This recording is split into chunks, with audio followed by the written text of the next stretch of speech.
When the holidays start to feel a bit repetitive, reach for a Sprite Winter Spiced Cranberry and put your twist on tradition. A bold cranberry and winter spice flavor fusion, Sprite Winter Spiced Cranberry is a refreshing way to shake things up this sipping season. And only for a limited time. Sprite. Obey your thirst. Oh, Hilton stay, your beds are soft and cozy. No lumpy couch, no stiff futon, no shower line at crack of dawn. Oh, Hilton stay. When you want holiday comfort you can count on, it matters where you stay. Enjoy comfortable rooms and friendly service when you stay with Hilton instead. Save up to 25% this season when you book with Hilton. Hilton for the stay. Terms apply.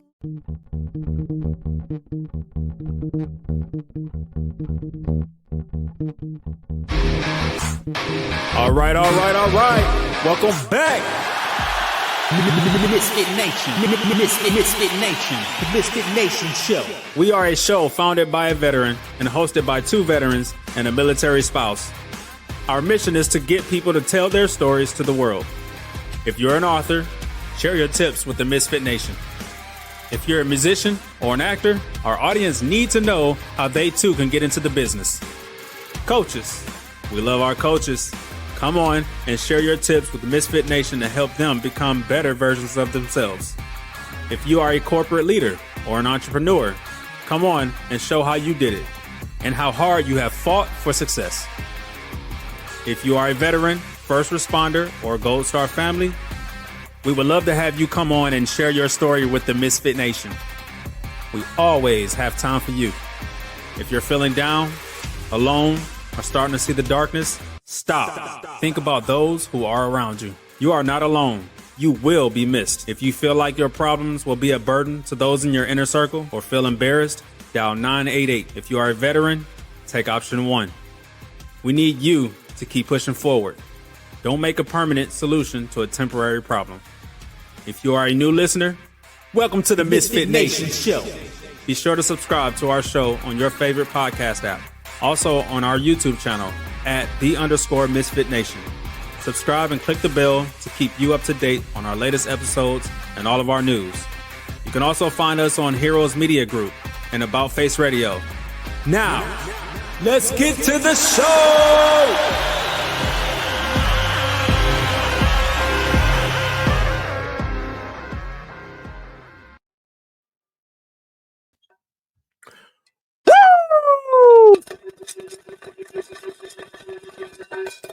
All right,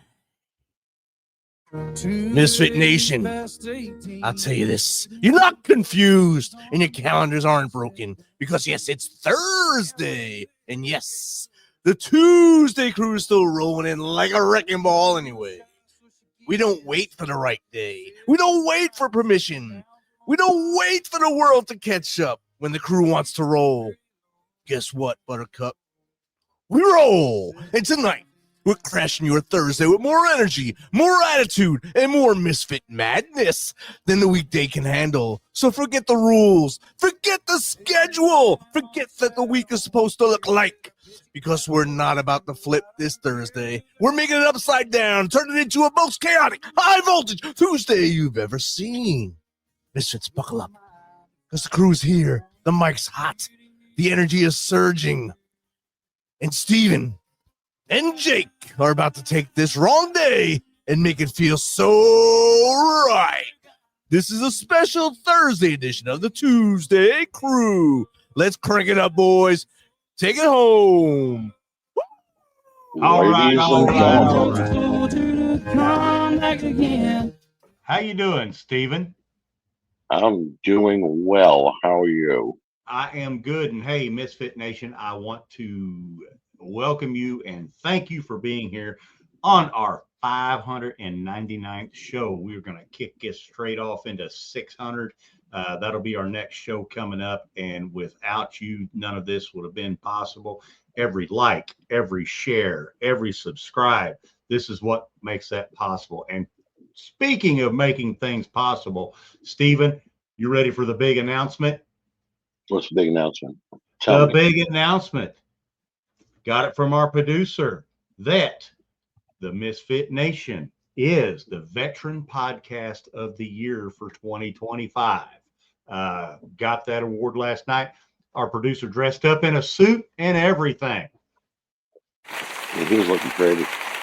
And I tell you what, it humbles me, and I am proud just to be a part of it.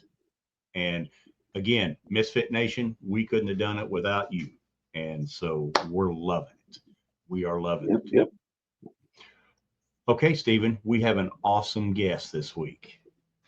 Yes, we do. The ToosDay Crüe on a Thursday we're going to be spotlighting Travis Landchild. He's a U.S. Army veteran, and his work is reshaping how we talk about trauma, healing, and the veteran experience. He is a creator of Stick Vet Comics and author of From Warrior to Veteran. He blends dark humor, spiritual symbolism, and raw honesty to expose the challenges that all service members face long after leaving the battlefield. His Stick Nation community offers veterans a safe place to heal, laugh, and grow. Hey, I've been around the website. It's pretty cool. We'll talk about more of that in the show. And it's proving that even simple stick figures can tell powerful stories of survival, identity, and transformation. His mission is clear, and it goes pretty much hand in hand with our mission, is to help veterans climb the mountain of healing together, one joke, one truth, and one step at a time. And without any further ado, let's get Stick Vet himself in here and kick this thing off. Welcome. How are you, sir? Thanks for having me, guys. I appreciate it. All right. And hey, we gave about the nickel version of your bio of what you do.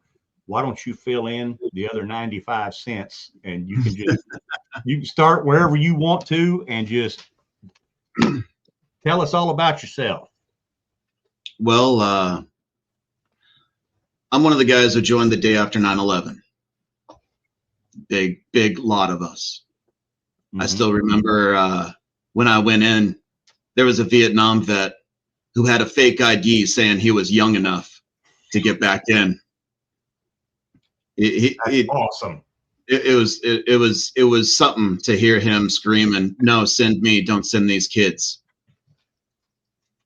That warms my heart a little bit. That is awesome. So, but I joined as a mental health specialist because, I know myself well enough, and did a little bit in an inpatient psych. That was the first thing I did. And so I was seeing guys who had a psychotic break in the war zone months ago, and they've been like a zombie on meds, and now we have them. And so I'm seeing like the most extreme result of what the war is doing to my brothers. And then after that, I went to Germany with Big Red 1, where I was part of a 3-man team as the mental health team for the brigade. When we deployed to Iraq in 2006, we were the only mental health in the division, so we got upgraded real quick, and we covered 16 battalions, a population of 20,000, of which, in that 15 months, I counseled about 2,800 soldiers. Wow. After that, a lot of critical event debriefings. Every single KIA, I would go out to that unit for 3 days, and then I was at an aid station that it was right inside the gate, a lot of activity. And so we kept our brothers and sister medics going. That was our primary mission, but then everybody else. And then after that, I started working at the Portland Vet Center. Great freaking organization. Just in that it is free counseling for all combat veterans of any era and anybody who's currently in the military that has served. And their records are separate than VA and DOD, so anyone going there can have counseling free of any threat to their security clearance or grounding if they're a pilot. And so it was a space that I could go to and just be a veteran helping other veterans. And I liked that. And it was also a unrestricted. I started learning about Native American groups that were doing sweat lodges with vets. I started learning about other treatments and such that were not standardly in the VA, everything from acupuncture to transcendental meditation. Yeah. And so some of that started coming in, and I was counseling Vietnam veterans who were coming in for the very first time because they were just diagnosed with whatever Agent Orange gave them. And they were told, hey, you want to go to counseling? And they said, no. And they said, well, you want to go to the vet center and talk to a vet? And they said, yeah. So I sat down with these Vietnam veterans, and I was the first person they talked to after 55 years. And they don't like talking. So I was the listener, all said and done. And then I had to go do my healing because I was living vicariously through the healing that I was guiding them through, like you do. Yeah. Just like that's what I was going to ask you. You're dealing with all this and you're helping all these people. What do you do for yourself? How do you take care of you at the end of the day? Yeah, we just broke. I mean, I'd like to say, oh, no, we did these healthy things to keep it together. No, my psychologist was a psychotic break, and we evac'd him out of theater in the 13th month of our deployment. I broke mentally a couple times. I had a lot of healing to do. So I had this great thing happen right then where I lost everything, my job, my marriage, my kids, my house, all of it, all at once. And then I have all my possessions stolen too, just situational, everything, all the things happened. And so I was in this situation where suddenly I could do my healing. I got all this, I got time now. So I spent time in a monastery, and that didn't work too well. And then I went out into the mountains of the Cascade Mountains in Central Oregon. And that's when the path really started. That's when another Native American group found me out there. I used to camp I'd go back and forth between these two mountains. One was where one of my guides were, and then I went to another, and that's where I met this Taoist hermit who still lives out there in the mountains. Maximilian is still out there. He's a great soul. It's hard to find him. I have to go out there for a week before I finally find him and get to interact with him again. And so I really did the whole thing where, go out and live in the mountains for a while. And I'd come back into society and spend time with my kids, but I dedicated my life to the path. And so that's not something people can do. Not everybody can be like, hold on, I got to go to the mountains for a few years. That's not an option. Like I said, I had the benefit of loss to be able to have that opportunity. Yeah. And so now what I teach, my book, Warrior to Veteran, is how to do, the things I did in a situation that is more realistic for the average person, because sweat lodge is great. But, it's actually a lot like a sensory deprivation take. It's kind of similar. The stuff that I did with the vision quest and such, I've done similar work with meditation guidance that was in a city, in a cool place. But it was you don't have to go through these extreme things in order to, find the tools you need. That was my path, maybe. But so I try and take the things that I learned and break them down into basic, tangible steps that veterans can take. And that's the whole point of the book and my YouTube series, is to try and take everything that I've listened to and everything I've learned and just be a signpost pointing the way uphill towards your next step. Yes. And, you're talking about getting back into nature. I horseback ride. I don't go out and live on my, I mean, we have horse camp, you know, go out and do that. But that is some of the most healing, you know, you're in nature, you're with this horse, you have to take care of this horse while you're out there. You have to take care of the people that are with you. And generally it's Mrs. Holland that goes out there with me. And it just, it gives you purpose, and plus gets you back to nature. And it just, oh, it makes you feel so good.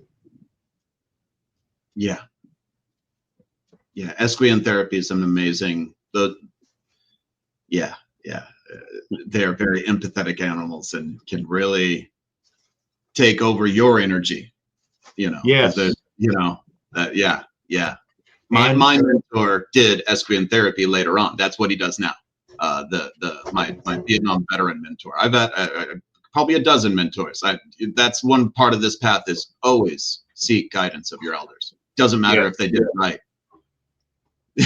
Even if their guidance is don't do what I did, it still is good. You're still learning something. So yeah. Stephen, that don't mean that you can ask me for advice. I wouldn't. Okay.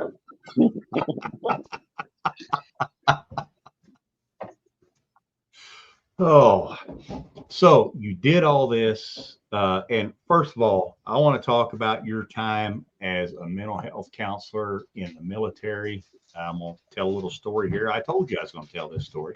Mm-hmm. Second tour, I was in Baghdad. I was not with my unit. I was with another unit. And it wasn't a good time. I was going through a divorce. Stuff wasn't really good out on the battlefield. It was bad, as a matter of fact. And I had a new girlfriend who was later to be my wife.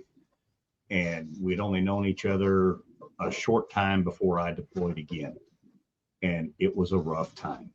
And I just happened to be passing by y'all's building there on the Liberty Base Complex, saw the sign and said, you know what? I'm going to go in and talk with somebody who, I'm not going to say doesn't have any interest, but is not connected to my unit. So I went in there, told the specialist or sergeant behind the desk, hey, I need to talk to somebody, and boom, got me in there, talked for about an hour and a half, immediately felt better. Wasn't embarrassed about it, thought I would be, but I wasn't. And then I shared it with everybody else. I said, hey, go do this. It makes you feel better. I mean, I don't know, it's almost like it gave me a new lease. And I just, thank you for being a counselor and doing what you did. That I don't know how many people that you had. Well, you said that you helped. I was one of those statistics that your group helped, and I am forever grateful for that. So thank you. Appreciate it. And thank you for going. You know, we had to deal with the constant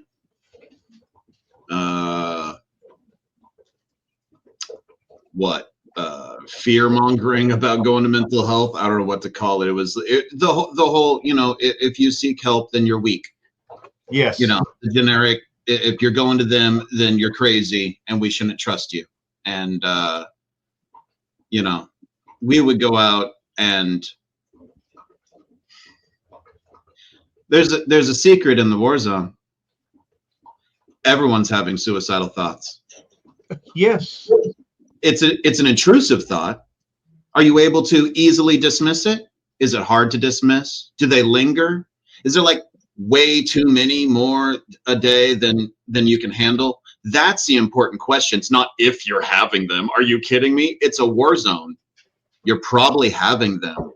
And if you're not, now I'm a little bit worried, because what kind of sociopath doesn't have intrusive suicidal thoughts while they're living in a war zone surrounded by every single aspect of death? Like, It's just a thing that's going to happen. so quit acting like you're not, and so that was kind of a nice reverse. Like, if you're not having suicidal thoughts, then you're really crazy, and I might have to evacuate you out of theater. Like, that's kind of what the attitude I'd take to get them. Oh no, I have them too. Yeah, it's totally normal. So like, but then they're like, oh, we can say these things and it's not a bad thing. Oh, okay. Yeah, and it's so much better to get that out in the open and talk about it. That's Bruce Banner and the Avengers. That's my secret. I'm always, there's always something. There's always something going on. Like somebody will walk up to me and say, "How's your knee feel today?" My knee always hurts. But you know what? I just go through the day. It's always there. The pain is always there, but I just work through the day. That's how life is sometimes. You hide it and you just move on. Hey, Stephen, got a question popped up for you in there. You see that? Yeah, so that. I love them big guys. Cagney, are you feeling better? Am I high or are you on Thursday? You might be high. It is Thursday. We are here. But I'm fine. I'm all good. It's okay if you're high, though. If it was up to me, I'd be high. So your book. Let's talk about your book. You told an interesting story about how you were writing your book, you failed, and you just couldn't get through the book. Tell us a story about how you ended up writing your book. So, I'll tell the whole story. Okay. So I start working at the vet center, like I said, and I kind of have a mental break, stop there, lose everything, start my path of healing. But it's in that vet center time, right about then. I'm working there, and I'm like, and I call up, can't use their names. I call up the other two on my team of three. Okay. Pete and my brother. We'll go with that. Pete was the psychologist that evac'd out of theater. He was also working at the vet center, and all of us were like, well, our mission never ended. My enemy is still the demons that soldiers were acquiring in the war zone, and I would help them, make a good first impression with this new relationship that they'll have. And now I'm dealing with veterans that have to live that life, and that's when it really starts. It was like, oh, okay, so everything was just to get to now. And so we start this mission, and we had this dream of writing a book of everything that we learned, going out on stage and teaching.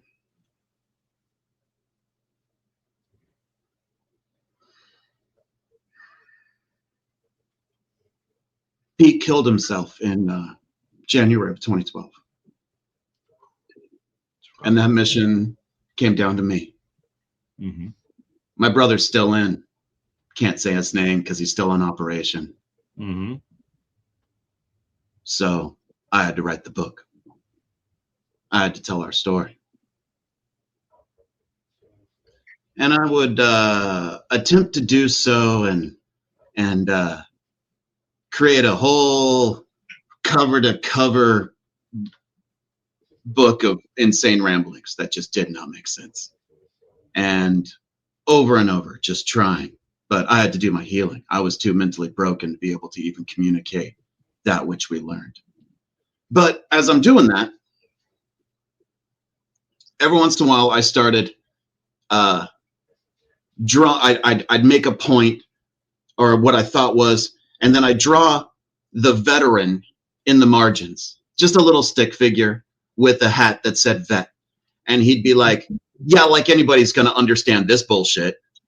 And I'm like, so like that's kind of how it started. And I just started like drawing characters in the comics and or in the drafts of this book that I'm failing at making over and over. And that's actually where Stick Vet came from, was in the margins of my ramblings, trying to get this out. And I was writing a chapter about the veteran's relationship with death. And so I drew Stick Vet and I drew Death. And I changed Stick Vet to where he has a smile now. And that's all I did. And I was like, huh, that's what I'm trying to write. Why am I writing? So I just tried the comic, and it's just Stick and Civilian, and Death comes over, and Civilian runs away. And Death bums a smoke, and Stick does a corny joke, and that's it. And that comic got more traction than my wedding photos, than the birth of my children, than anything I had ever done. And so I'm like, oh, they like it. Okay. Okay. Let me do another one. Let me do another one. How about Chick Vet? And a civilian comes up and goes, oh, was your husband in the military? Right after thanking Stick Vet for his service. So, you know, the whole how women veterans are cheated. Boom! Now Stick Vet has more followers than I do. That's weird. My fictional character has more friends than I have. That's okay, cool. You know, I'll keep going. And so I let go of the book for a while, and I started drawing the comics. And it worked for a few years, but then, you know, went off the grid. Yeah. Did my cleansing for a few years, and that mission of the book came back. I've done my work. Can I write it? Mm-hmm. And another, I don't know, 8 cover to cover insane ramblings. Trying. This time it's like closer. And I start typing it out. And I got like, 50 pages. 10 that I could use pieces of ish. Not much. That's not it. Mm-hmm. And so this last year, I let it go. I let Pete go. And then started a YouTube. And I'm like, I'm just going to tell my story. And wrote out a script, did a video, script, video, 1 video a week, 22 videos later. And I tricked myself. I wrote a book.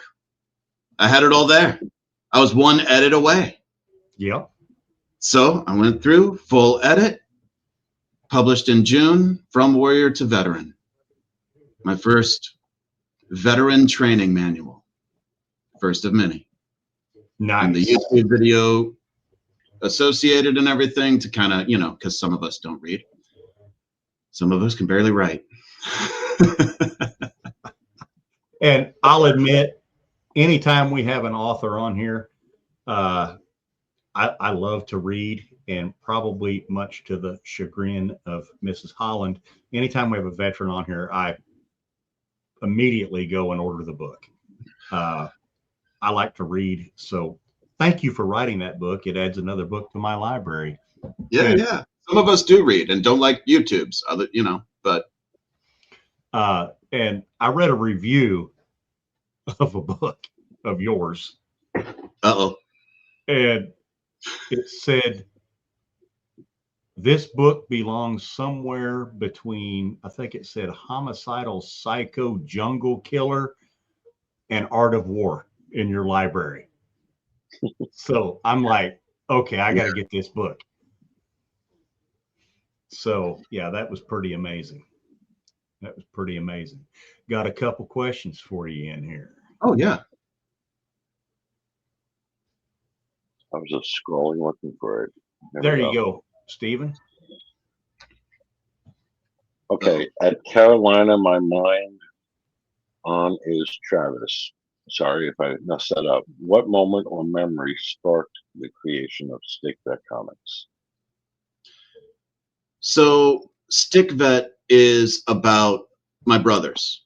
It's rarely about me. I just drew a comic series about Stick Vet and Haunt, the ghost of the fallen brother that follows him. That was about me. That was a lot about me, but also like what we all go through. But like I was pulling for my life on that one. But usually Stick Vet's about my brothers, and it's specifically about the most common soldier I had repeatedly. Not the most common that I saw everybody, but the ones that had appointments that came back every week and I saw consistently. The majority of those were E6s that had 12 to 16 years in the military, and they knew E7 was an option, and that if they took it, they would lose what remained of their soul.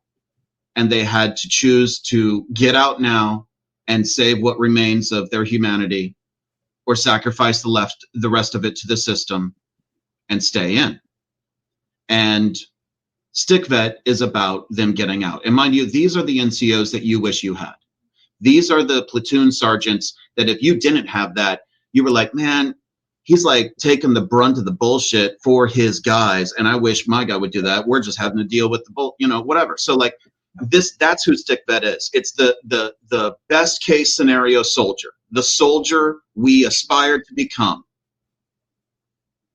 Yes. Still has all these issues in civilian sector. It doesn't matter how awesome of a GI Joe you were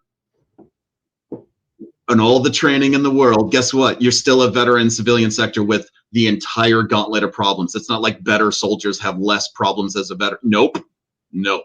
And that was part of the point of like, this is the best of us. Stick Vet is our leader, and he's having issues. Well, shoot. Of course, the immature private that got out is going to have an even harder time. So that's kind of the main character that Stick Vet is. That's why he's a stoic. That's why he's quiet and just gives simple, poignant one-liners, is because that's what those guys would do. They didn't freaking bumble around with their words. They just would, here's one sentence, I'm done. And so that's who Stick is. He actually is one of the people. And in that way, as opposed to the other characters ended up becoming, like my team now is characters in the comics. Like you'll see whatever they're going through is that's what happens now. It's now I have a team. Now I have a Discord. I draw my comics live with 12 veterans watching me in the chat in the Stick Nation Discord. So they'll start riffing and be like, ha ha ha. And I'm like, oh my gosh, I have to write that right now. That's hilarious. That is now the punchline to this comic. I didn't have one, but now I do. This is great. And so like they can be part of the process and stuff. And it's, it's become a whole community creation thing, but it's always been that way. Stick is about my brothers and sisters. And, whenever I do a chick vet comic, I call my sisters and ask for permission. Is it cool? I'm saying this about you. So like, is this cool? And they're like, yeah, I love it. Awesome. We got another question popped in here. I'll pop it up there for you, Steve. Oh, gee, thanks. As Celibate loves some yum yum. I love that. Your comics mix humor and spiritual symbolism. How do those elements help veterans process trauma? Thank you for that question.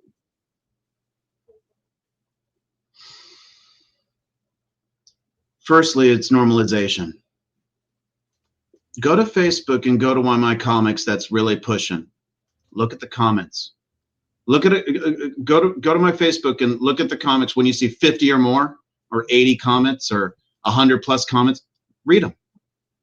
Read the long paragraphs that our brothers and sisters write, pouring out their feelings and truth right there in a freaking social media setting with trolls and Karens all about, ready to cancel them, and they still just do it because they putting themselves out there. My message inbox is full of it, but the normalization. I thought I was the only one. How did this guy know how to write about my life? It's also, then they get in the comments and they read 40 other people saying that, and they go, oh, this issue that I thought was only me is actually super normal, and it's mostly all of us or a lot of us or whatever, you know, and you so it's like, oh, okay, well then if this isn't an individual thing, then it's a thing you can work on now. And you are taken out of the helplessness of the cesspool of your life, and actually just in the normalization, you have a little bit of light towards that which you can do about it. Yes. The second piece, because you brought up the spirituality, is the demons that I draw, because it started with death and stick. And then I drew predator and prey and witness, and then guilt and shame. Addiction is coming. I still have to work on the symbol. I drew propaganda, hypervigilance, ego, the fear of being the weakest link. Yeah. These are aspects of ourselves that we can change. But if you identify yourself as that, you're screwed. So by drawing them as demons, I'm saying that's not you. It's something you got to deal with. You have a relationship with this thing. Yes. But it's not you. It's what you carry and what you have to let go of. Yes. Definitely have to let go of it. Definitely have to let go of it. We are going to take a little pause right here for a public service announcement, and we're going to stay live, but we will be right back. Misfit Nation, as you know, one of our main missions is to keep you here for tomorrow, and we hope to do that.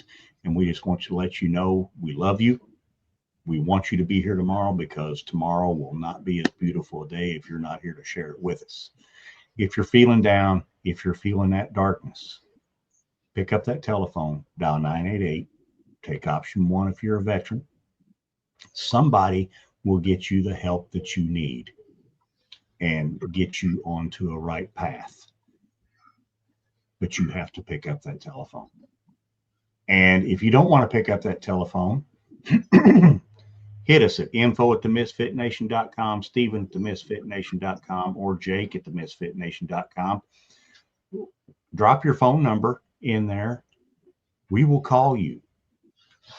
And I guarantee you, while one of us is talking to you, the other ones are going to try to be getting you the help that you need where you're at.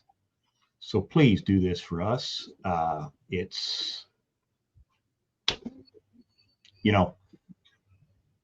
please. Because, again, tomorrow will not be as beautiful day without you in it. We love you. Thank you. Oh, and a quick shout out to all Sticks people hanging out on his Facebook and YouTube. Make sure you also check out the Misfit Nation on YouTube, and like and add us too. Yeah, because y'all got some great going comments. over like and add him real quick after this. Yeah. I've already joined the Facebook group. And I saw another question in there, Steve. Yes, I did too. You want me to read the screen Mountain name? boobs for you. From your experience, everybody's laughing. As your experience as a mental health specialist, what do you feel veterans struggle with most after service? Thank you, mountain boobs for you. That's a good question. Struggle most? Isolation. Our greatest, yep. I had to think about how I want to say this. Our greatest enemy as veterans currently is the suicide epidemic that we are facing. Would you agree? Yes. Yeah, because if you're in isolation, you have time to think about your or let your demons get into your head. And I look at that was my experience with it. Yeah. I believe we, like it describes in the Warrior's Reflection, which has been the basis of my path throughout this whole thing when I went off the grid. The isolation is such a natural thing for us to come back, and so many things. What? You come back and you are a different person. You know, the military trains whoever you were out of you as best it can. It doesn't do a great job. It does the best it can, though. And then if you get the opportunity for the war experience, that burns what was left. So you get how many pieces of self still remain after all of that? Well, you can take that and be like, you come home and everybody sees you as a different person, and there's that disconnect, and you lash out at people. You see dangers in the kindness and concern of your family. You see threats in your loved ones, and you hurt the people that you love. And you're like, okay, I know how to protect the people I love. Genius idea. I'll just isolate myself with my demons because I'm strong enough to deal with them alone, because I have this ego that was trained by the military to think such things. Like that's what we were like, I can handle it, just me. And as if you could just drink them into oblivion. And that very natural thing is where we get stuck in isolation. And isolation is if we kill that, we may have solved the suicide epidemic. Yes. If every veteran is getting in a squad, then do we still have the same problem? So unity becomes the ultimate solution. And in reflection of that, isolation is the ultimate problem of that. And we'd also like, you know, when you go to a new unit, when you're in, you're just like, here's your new friends. Here's the people you have to just be cool with dying for. We know you probably really don't like one of them. Deal. And you like become but you don't pick. And you become brothers. And then if you go to a new duty station, they just go, here, this is your new group. You don't pick. And then you go to civilian sector, and then they lie to you one last time before you leave. And that retention tells you, you sure you don't want to stay? When you leave, you're alone and disconnected from something bigger than yourself from now on. And it's a lie. No, you're not. You're still connected. There's still a brotherhood. You just have to find your own frickin' squad with the veterans who are also isolated within a 5-block radius of your dumb self. Like, that's the thing that has to happen. And so it's kind of a grassroots movement in order to create that social change in the veteran community. This is the core of my mission, is to create that grassroots movement to, what if the second thing when you see a veteran and you say, oh, you were in? Oh, yeah, I was in the Army. Oh, I was in the Navy. What if the next question everyone always asked was, what squad are you in now? As if who a veteran is based in the squad that they're in. Wouldn't that be great? And then, hey, you want to be in my squad? Or, right. You know, whatever. We're lucky around where we're at here, or where I'm at. I live within 40 miles of Fort Campbell, and there are so many veterans out here, and it is, you know, you run into them everywhere. And you know, I always try to go out. If I see somebody with, you know, veteran paraphernalia on the back of their vehicle or whatever, I go out of my way to say, hey, brother, where'd you serve? And it's great. If it's a Marine, I always carry extra color crayons with me to give him in case he wants a snack. But but yeah, and because deep down, everybody wants to be a part of something. And yeah, it's just great to open up that door to people, and to have people open up that door to you. And it's really a good thing. Well, and in isolation, you're also helpless, because all of our training is squad-based training. You got to remember, like, it's take a door team. Okay. 4 people in order to go into a hostile door. The one position, all he does is look left. He's going to look right. I don't have to look right. I trust him with my life. And now that veteran does that over and over and over and over and over, freaking until to where he does it in combat, and he's able to do it.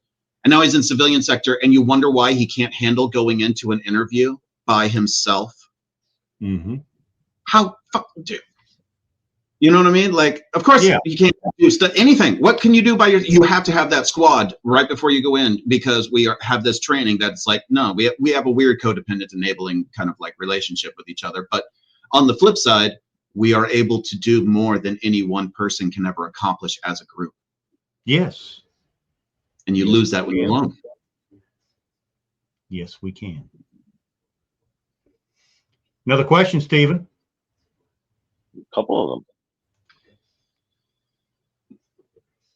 As Sergeant of Men, most of the women I had in combat would not seek help, and the men were forced to go 90% of the time. It was not stigma. It was not wanting to miss out or FOMO for you younger folks. How do we change that way of thinking? The women didn't want to go, the men were forced to go.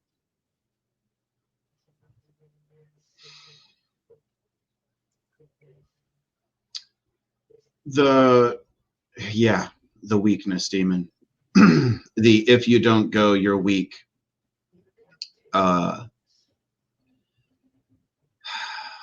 When you're in the stigma, man,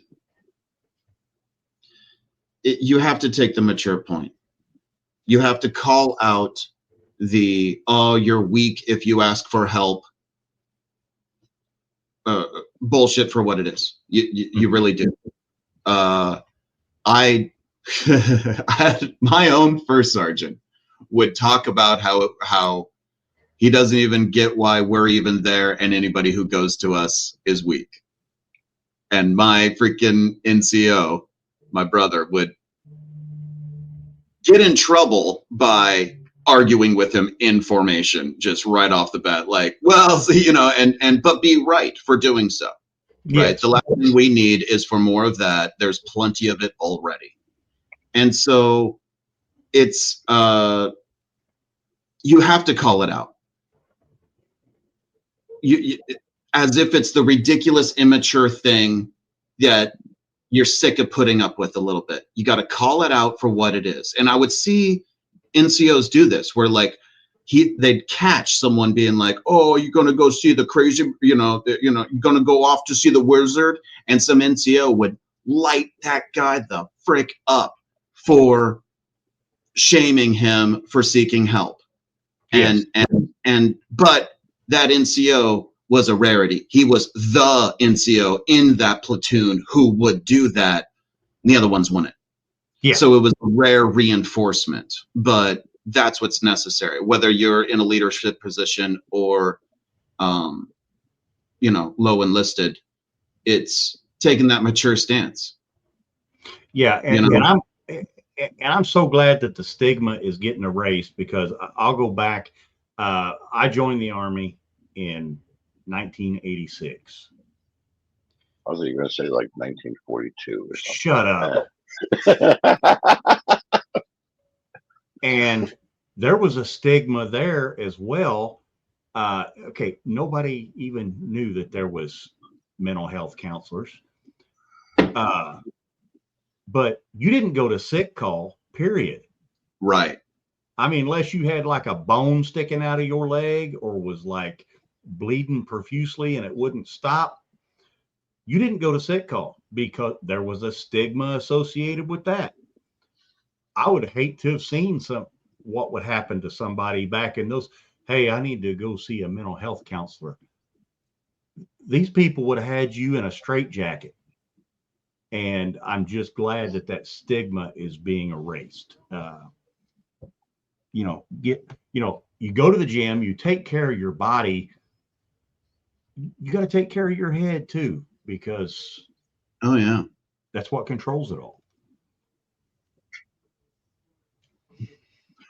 Got another one, Stephen. Yeah, no. Oh, there it is. Okay, this one. At got shot, fell, got up, and stuff. I love that. What inspired you to write From Warrior to Veteran, and how does that path reflect your own healing journey? Oh, okay, so From Warrior to Veteran follows exactly what I did, but I don't really talk about like, oh, and then I went out in the woods and I like hung out next to this bear and he didn't eat me and I learned whatever. Like, I went to a mountaintop and blah. I don't do that. It's not a book about walking around the woods learning shit. No, it's at the beginning of it, when I was doing the sweat lodges with this Native American group, they gave me the Warrior's Reflection. And the Warrior's Reflection is a Nez Perce poem. You can kind of call it a poem. It is it's from their oral tradition. So this is hundreds, thousands of years old. Who knows? You know, it's just part of the oral tradition of the Nez Perce Native Americans. And it goes through all the aspects of what it means to become a warrior from the perspective of a boy being warned by his elders of the path that is before him. And so this goes through. Do you mind if I read it? Yeah. Do it. It's your show. Let me go through it really quick because it is a powerful piece and it's hard to talk about something without actually like, you know. The Warrior's Reflection. They said I would be changed in my body. I would move through the physical world in a different manner. I'd hold myself in a different posture. I would have pain where there was no blood. I'd react to sights, sounds, movement, and touch in a crazy way, as though I were back in war.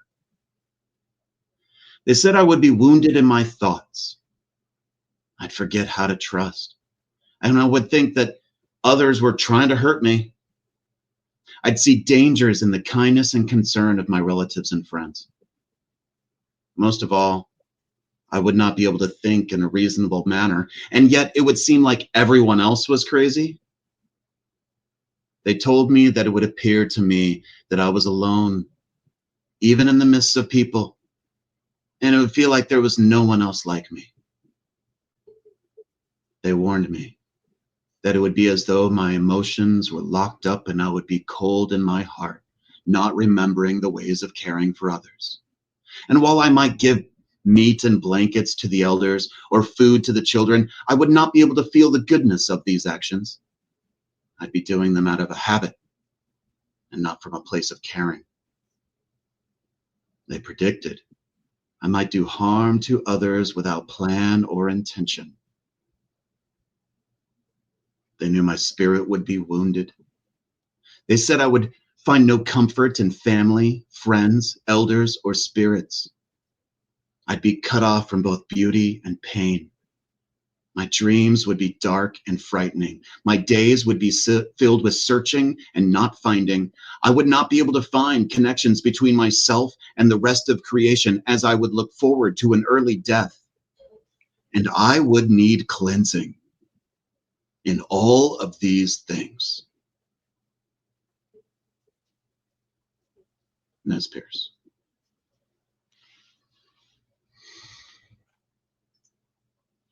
I took that and I did every single step. I created a mantra opposing each step. I would move through the physical world in a different manner. I would say, I am not this body that I live in. I am on my way and my body follows. For my body is a vessel and I am the captain of my soul. I would have pain where there was no blood. I would say, my body's pain has nothing to do with who I am. My body's pain has nothing to do with who I am. And each piece I had a meditative mantra and I would, Okay, so I was like out in the middle of the woods and I was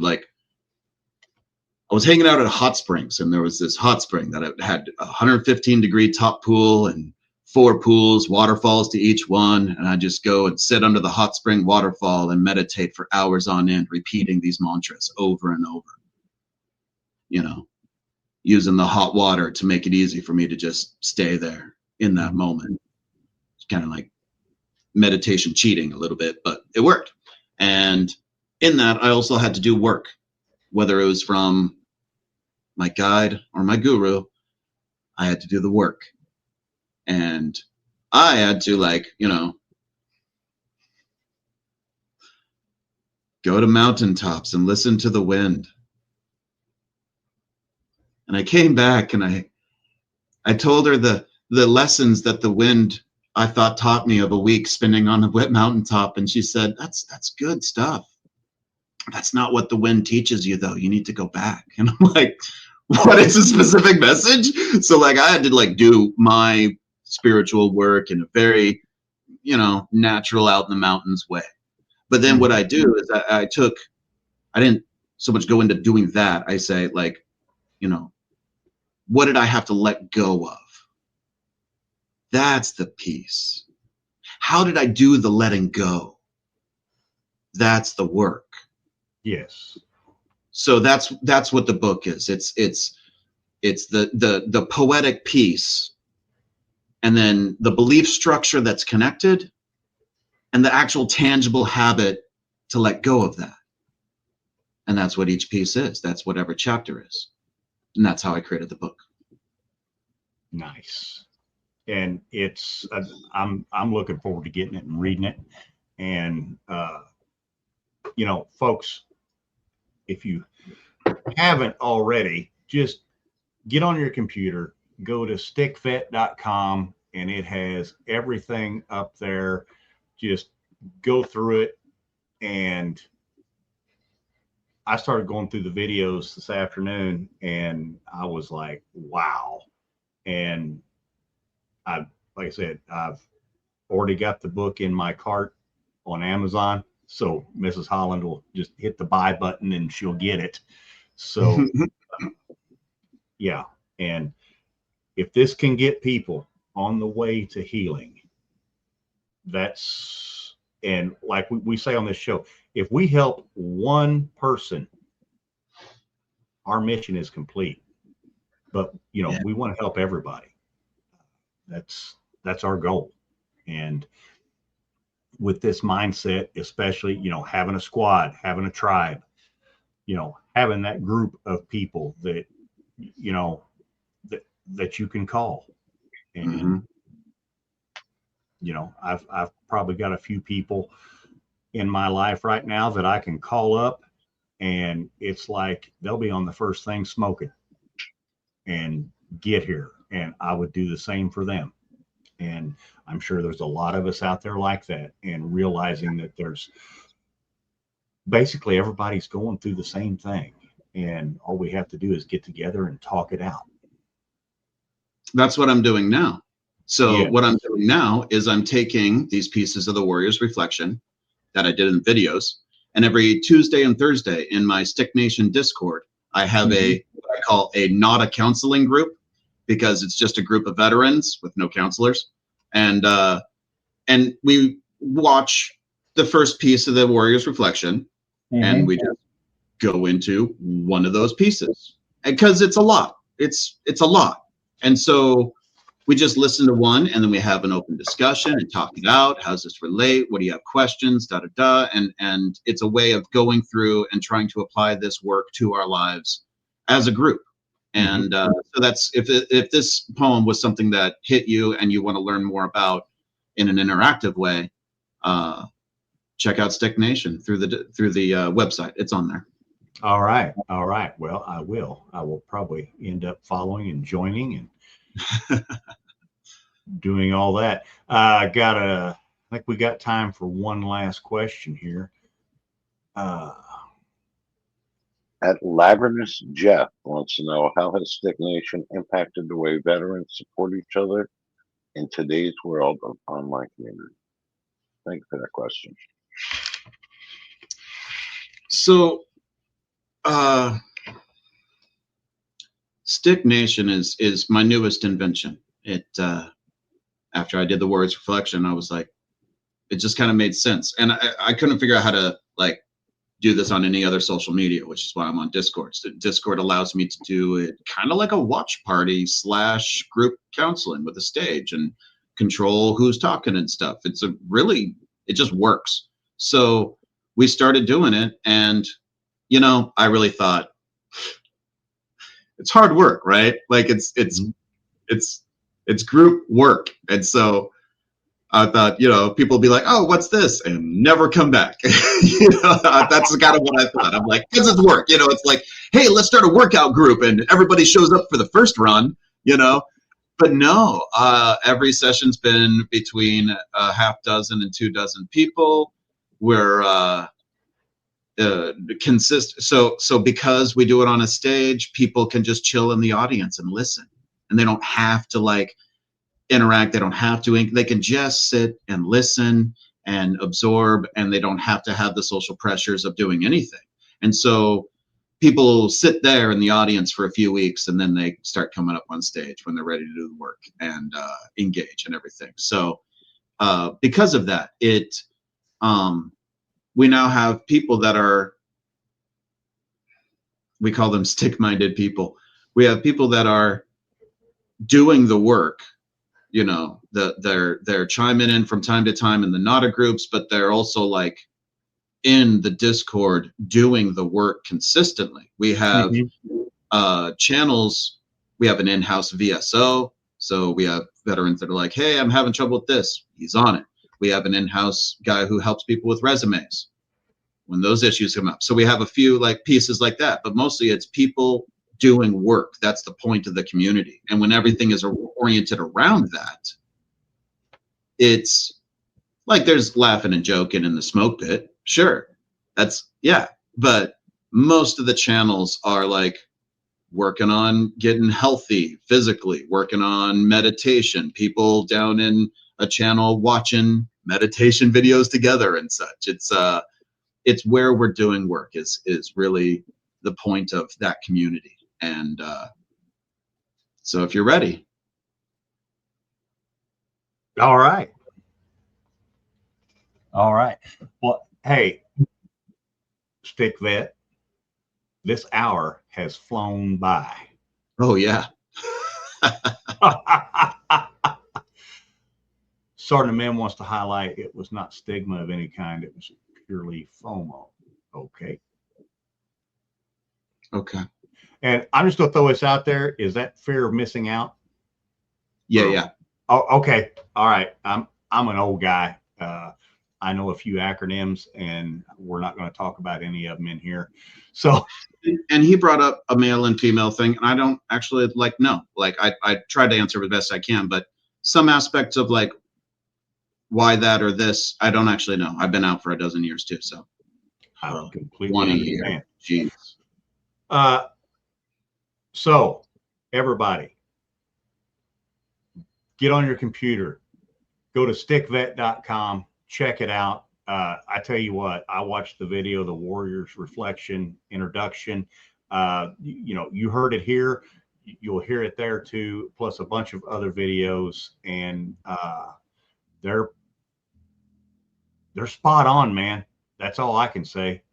And I haven't cruised around the rest of the website yet, but I'm going to do that. Going to get the book and do all that, and hopefully I'll become part of the Stick Nation. Yeah, absolutely.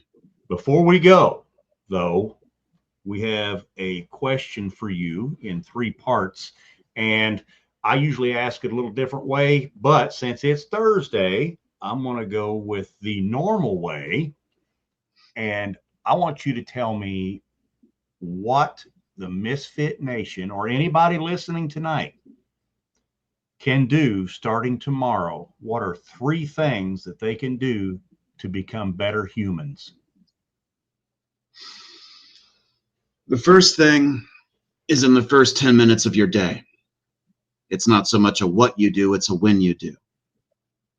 That first 10 minutes of the day will have more cascading effects throughout the rest of your day.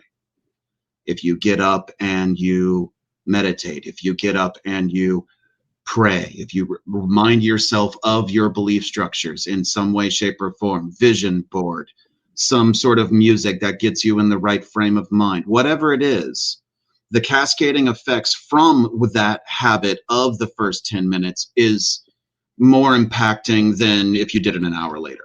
So the first piece would be in the first 10 minutes. Okay. The second thing would be know what you believe.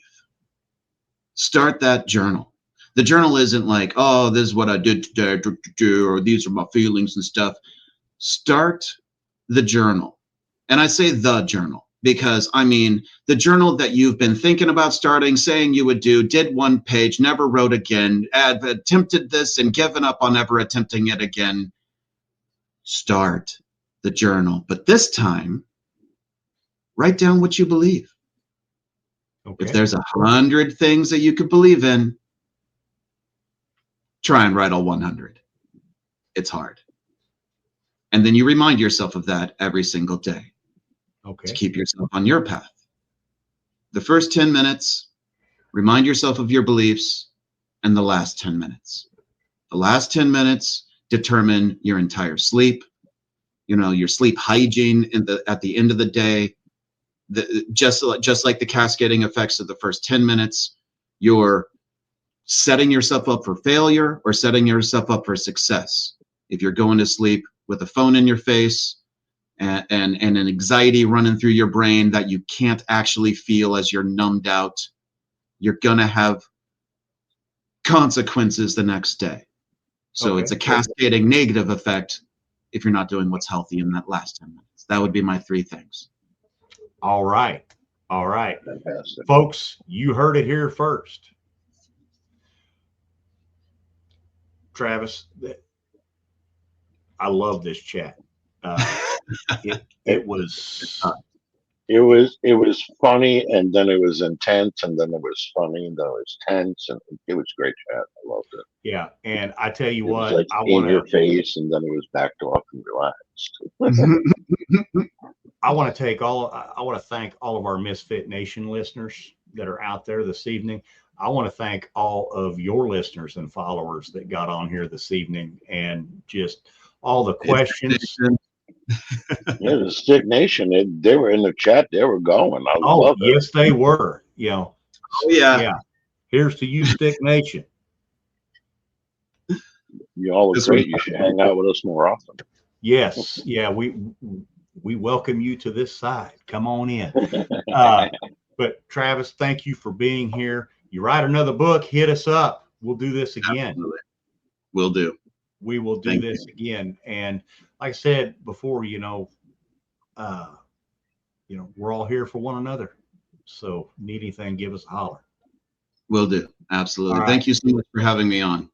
Hey, you are so welcome. Misfit Nation, we'll catch up to you next time. Make sure you check out tomorrow's show. It is going to be, I believe, at 9:00 in the morning, Central Time. Show 600. 600. It's going to be show number 600. Okay, so make sure and check that out. Hey, y'all have a great evening. We love you, and we'll see you next time.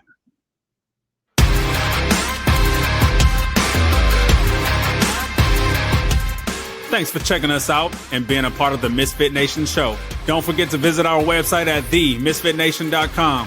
That's themisfitnation.com. Check out all our past episodes and get some of the great Misfit Nation gear for you and your family. As always, be humble, stay hungry, and keep hustling, because we are Misfit Nation. Misfit Nation. So you want to start a business. You might think you need a team of people and fancy tech skills, but you don't. You just need GoDaddy Aero. I'm Walton Goggins, and as an actor, I'm an expert in looking like I know what I'm doing.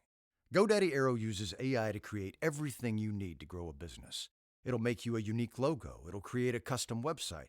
It'll write social posts for you and even set you up with a social media calendar.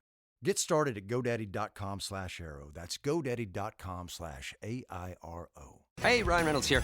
Wishing you a very happy half-off holiday, because right now Mint Mobile is offering you the gift of 50% off unlimited. To be clear, that's half price, not half the service. And Mint is still premium unlimited wireless for a great price. So that means a half day, yeah?